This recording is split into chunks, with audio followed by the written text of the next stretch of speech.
اخر حاجه وصلنا لها وهي ان جو قرب لميري علشان يستخبى من جونج. ساعتها لما جونج دخلت بتتخض فبتطلع بسرعه بره يعني، بس ما بتكونش عارفه ان ده جو اصلا. وبعد ما بتمشي بيكون جو وميري محروجين قوي بسبب اللي حصل من شويه ده، وبيحاولوا يغيروا الموضوع باي طريقه. وبعدها بيتاكدوا ان جونج مشت علشان يطلعوا براحتهم، وفعلا بيطلعوا وبيروحوا للبيت وبيعلقوا صوره الجواز، وبيكونوا محتاجين الادوات اللي يعلقوا بيها فبيروحوا ياخدوها من جارهم اللي من شركه بيوتي. وساعتها جو بيقول له انا عرفت ان انت جيت البيت وانا مش موجود، اصلا انا كنت في رحله شغل. وبيقول له كمان ان هم لو فاضيين في الاجازه يروحوا مع بعض كلهم يلعبوا تنس، بس بيقعدوا يتحججوا له ان هم عندهم خطط اصلا فمش هيعرفوا يجوا معاه. فساعتها بيقول لهم تمام، بس ما تنسوش بقى الاتفاق بتاعنا ان احنا هنيجي نزوركم الاسبوع الجاي. وبيمشوا وهم ماشيين بقى بيعملوا ان هم بيحبوا بعض قوي، مع انهم اصلا بيكونوا بيشتموا بعض طول المشي، بس متظاهرين ان هم بيحضنوا بعض. والراجل بيفضل يراقبهم لحد ما بيقفلوا باب الشقه. تاني يوم في الشغل بقى جونج بتكون شاكه ان جو هي اللي شافته امبارح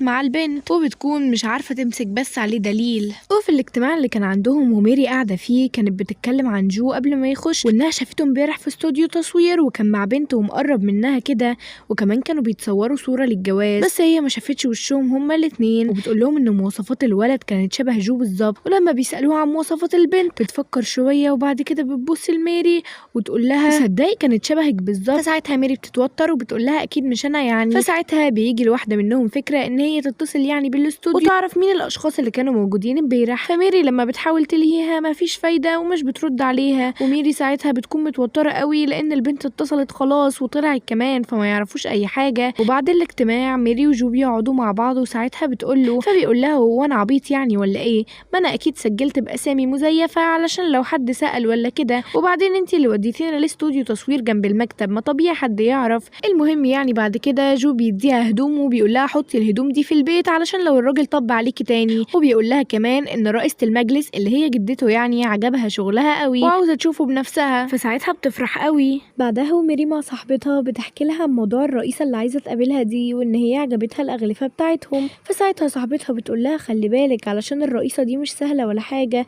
وكل الناس بيخافوا منها، وان اصلا تعرفي الشركه بتاعتها دي اتعملت ازاي؟ هي خدت محل الكيك بتاع حماتها اللي كان في السوق زمان وعملته للشركه دي. فده بيزيد من اعجاب ميري بيها وان هي مهتمه بشغلها قوي للدرجه دي. بنيجي بعد كده لعم جو اللي بيقول للجدة عن موضوع الجنازة ده وان هو راح ووصى عيلته، وبيقول لها انا عارف ان انت كنتي بتحبي الاستاذ كودا قوي بس انا مش هقدر اسكت اكتر من كده. وبيقول لها ان قبل الحادثة بيوم كانوا اكتشفوا ان في فلوس بيختلسها حد من الشركة، ولما حققوا مع الاستاذ كو قال لهم ان هو اللي كان بياخد الفلوس ديت من الشركة. فالجدة بتقول له يخلي الموضوع ده سر بينهم دلوقتي وما يقولش لحد. وهم على العشاء بقى الجدة بتقول ان سو اللي هياخد مكان كو في الفترة دي. ساعتها ام سو بتتكلم عن الحادثة وبتقول ان كويس ان عيلته مكانتش معاه، كان زمانهم دلوقتي كلهم ماتوا. فساعتها الموضوع بيحز في نفسية جو شوية، خصوصا يعني ان عيلته زمان عملوا حادثة وكده، وهنعرف تفاصيل الحادثة دي قدام شوية. فساعتها بيسيب الاكل ويقوم. فالجدة بتزعق لها وبتقول لها المفروض تاخد بالها قدام جو على الاقل. فقالت لها يعني ان هو مش متأثر بالحاجات دي،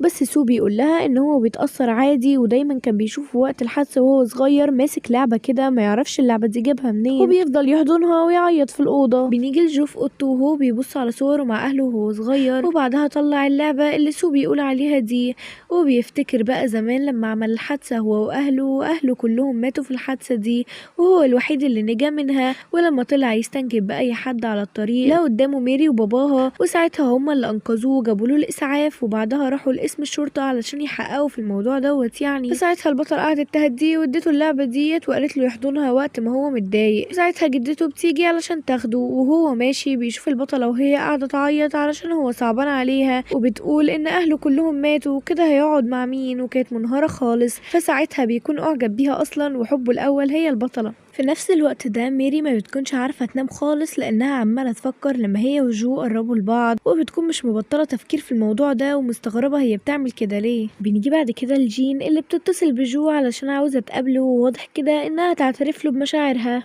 وفعلا بتتفق معاه على ميعاد يتقابلوا فيه. بنيجي بعد كده لجو وميري اللي كانوا بيجهزوا كل حاجة في البيت علشان الراجل اللي جاي لهم زيارة، وبيلبسوا شبه بعض، وبيكون جو واضح كده إنه مبسوط شوية وبيبص على صورة جوازهم وبيضحك. بعد كده ميري ميري بتفضل تحفظ جو شوية أسئلة كده زي عن شهر العسل والكلام ده، وساعتها بتكون كاتبة إن شهر عسلهم كان في لندن. فبيسألها إذا كان شهر عسلها فعلا كانت هتعمله في لندن، فبتقول له إن هي كانت هتعمله هناك علشان يعني عايزة تقابل لاعب كورة وحاجات كده. وبيعرف كمان إن هي اللي كانت دافعة شهر العسل والشقة وحاجات تخص كمان دراسة خطيبها، وبتحكي له كمان على أول لقاء بينهم لما أنقذها وهي بتغرق. فبيسألها إذا كانت ندمت إن هي اختارت إن هي تتجوزه، فبتقول له أيوة أكيد ندمت. فبيقول لها إن شاء الله ربنا يعوضها بقى بحد تاني يكون بيحبها بجد ويعملها أحسن من خطيبها القديم المعفن ده. وهنا طبعا ما كانش بيلمح على نفسه ولا حاجة. في الوقت ده مامة ميري كانت بترن عليها علشان عايزة تكلمها وتقول لها إنها تبعت أكل لأهل جو، بس ميري مش بتسمع المكالمة ومش بترد عليها. فمامتها بتتصل على كيم، بس طبعا كيم مش بيكون فاضي لمامتها، وكمان ميري محذرة إن هو ما يقولش لحد ولا يرد على أهلها، فبيكنسل على مامتها وبيكون لسه مسافر مع حبيبته الجديدة جيني دي. وساعتها بيلاحظ على موبايل جيني إن في حد بعت لها رسالة وبيقول لها إنه في أوضة معينة يعني في نفس الفندق اللي هم فيه، وإن هو مستنيها تجيله. فاستغرب قوي بس معلقش. بنيجي بعد كده للراجل اللي شغال في شركة بيوتي وبيكلم ميري، بيقول لها إن هو مش جاي النهارده وبيلغي معاها الميعاد لأنه بيكون وراه شغل كده يعمله بسبب المصيبة المدير بتاعه، لأنه بيكون ضرب واحد وطبعا الواحد دوت عمل فيه محضر وموضوع كبير، بس هو بيتفاوض مع الراجل دوت وبيديله فلوس يعني علشان يسكت، ويقول ان هو كمان ضربه ودوت كان رد فعل. ففعلا بيوافق ان هو يعمل كده. وبعدها بقى بيروح يقابل مديره اللي ضرب اصلا الولد، وبيقول له ان هو خلص الموضوع خلاص مع الولد ده، وكمان خلص الموضوع مع باباه،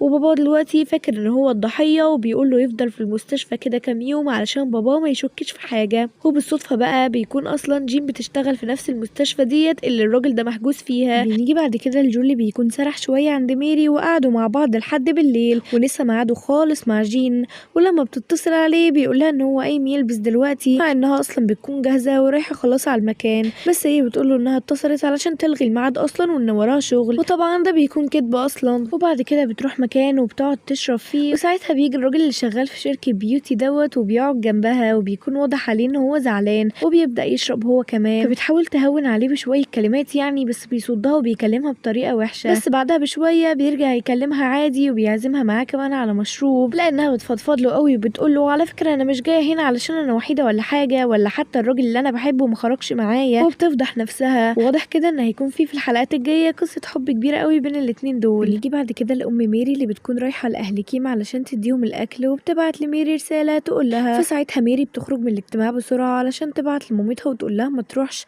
بس مش بترد عليها. فجو بيكون خد باله وبيخرج وراها وبيفهم منها اللي حصل، وبيقول لها تبعت له العنوان وهو هيروح يجيب مامتها، وبيقول لها تخش هي وتقدم المشروع بتاعها علشان الرئيسة هتشوفه، دي حاجة مهمة جدا. فبتوافق وفعلا بتقول له على العنوان. الوقت ده مامتها بتكون وصلت عند اهل كيم، وساعتها بتعرف ان هم لغوا الجوازة اصلا، واهل كيم بيفضلوا يهينوها بطريقة وحشة قوي وبيزقوها وبيوقعوا الاكل وبيوقعوها على الارض.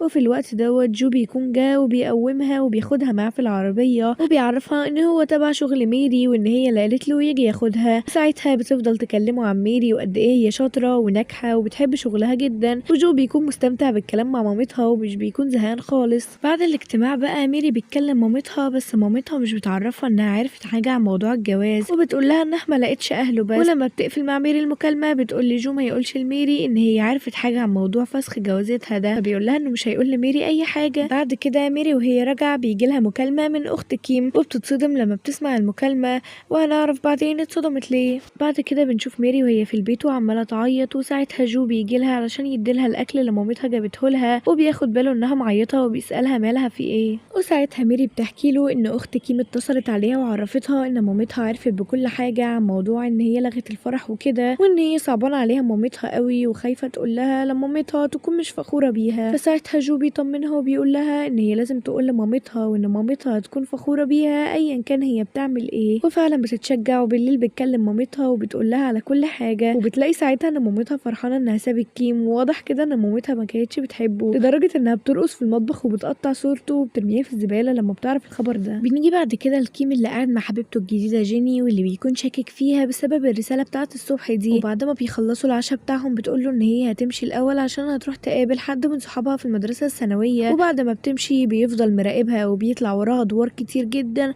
وهو بيكتشف ان هي بتخونه، والصراحة يستاهل، خد نفس الخازوق اللي اداه لميري بالظبط. بنيجي بعد كده لميري اللي بتكلم مامتها، ومامتها بتقول لها انها نسيت محفظتها في عربية جو. فساعتها ميري بتقول لجو يدور لها على المحفظة، وجو لما بينزل علشان يشوف المحفظة لحظة بيلاقيها فعلا، وبيشوف فيه صورة عائلية فيها البنت الصغيرة اللي هو كان بيحبها اللي هي ميري طبعا. واحنا كنا متوقعين من الأول يعني بنعرف أصلا إن اليوم اللي جو وصل ميري للفندق شاف في شنطتها الصورة العائلية دي، وعرف إن هي حبه الأول، وعلشان كده كان بيهتم بيها عن قصد، وكان عاوز يرد لها الجميل اللي هي عملته معاه طول السنين اللي فاتت دي. بعد كده بنشوف كيم وهو راجع من المطار وبيتصل على ميري وبيقول لها ان هو رجع، وفي نفس الوقت ده جو كان بيتصل عليها برضه، وبتخلص الحلقة على كده. لو عجبكم الفيديو ما تنسوش تعملوا لايك وسبسكرايب، وان شاء الله هنزل لكم الحلقات اول ما تتعرض. المسلسل لسه بيتعرض وبينزل يوم الجمعة والسبت.